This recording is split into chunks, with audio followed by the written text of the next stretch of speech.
नमस्कार मित्रांनो ठरलं तर मग मालिकेच्या आजच्या भागामध्ये सुरुवातीला सायली आणि अर्जुन दोघे मिळून मधुभाऊंकडे जातात आणि त्यांना लवकरच आश्रमात पुन्हा एकदा तपासणीसाठी जायची परवानगी मिळाल्याचं सांगतात.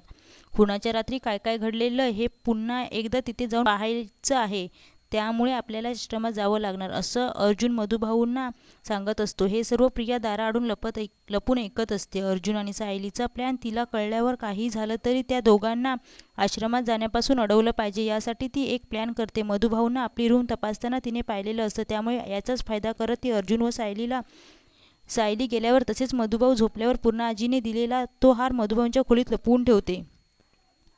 त्यावर जेव्हा ती रूममध्ये येते तेव्हा अश्विन फारच रोमॅन्टिक होऊन तिच्याशी वागत असतो, पण ती त्यांच्यापासून दूर जाण्याचा प्रयत्न करत असते. तेव्हा अश्विनला शंका येते की प्रिया आपल्याला अवॉइड करत आहे.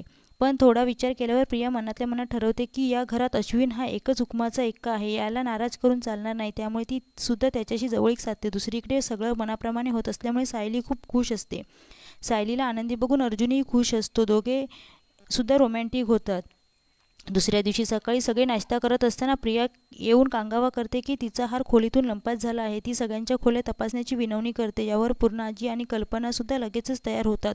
अर्जुनला माहीत असतं की प्रिया खोटं बोलत आहे, तिला फक्त आमची रूम तपासायची आहे, म्हणून ती असंच कांगावा करते. प्रिया सायलीला म्हणते की मी स्वतः तुमची रूम तपासणार. प्रिया रूममध्ये यायच्या आधीच अर्जुन त्यांचा एव्हिडन्स बोर्ड लपवून ठेवतो. प्रिया अर्जुनच्या रूममध्ये सगळीकडे शोधाशोध करत असते. तिला माहीत असतं की हार इथे नाही आहे, पण तिला इथे कोणता पुरावा सापडतो आहे का हे पाहण्याची संधी मिळालेली असते. काही नाही मिळाल्यावर अर्जुन तिला टोमणे मारतो. खाली पूर्णा आजी आणि कल्पना सुद्धा म्हणतात की आमच्या रूममध्ये सुद्धा काही नाही. तेव्हा प्रिया म्हणते की मधुभाऊंची खोली तपासायची राहिली आहे, आपण त्यांची सुद्धा खोली तपासूया. प्रियाच्या या बोलण्यावर अर्जुनला राग येतो, पण अश्विन स्वतः तिथे जाऊन रूम चेक करायचं म्हणतो.